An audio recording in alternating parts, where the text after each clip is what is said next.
শ্যামাপূজা উপলক্ষে পিরোজপুরের নাজিরপুরে কালীগঙ্গা নদীতে ১ কিলোমিটার দীর্ঘ ঐতিহ্যবাহী নৌকাবাইচ অনুষ্ঠিত হয়েছে। বুধবার বিকেলে শাঁখারীকাঠি সর্বজনীন শ্রী শ্রী কালী মন্দিরের আয়োজনে এই নৌকাবাইচ অনুষ্ঠিত হয়।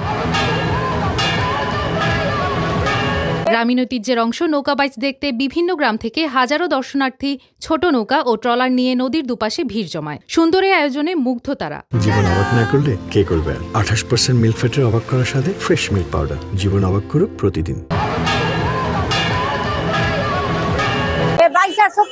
কোনোদিনও আমরা দেখি নাই, এবার আমরা দেখলাম, এটা আমাকে মনে খুব ভালো লাগলো। এই অনুষ্ঠানে আমরা আসলে সবাই খুব খুশি। এখানে অনেক সুন্দর আয়োজন হয়েছে, এই জন্য আমরা আসলে খুবই ভালো লাগে আমাদের এখানে আসা।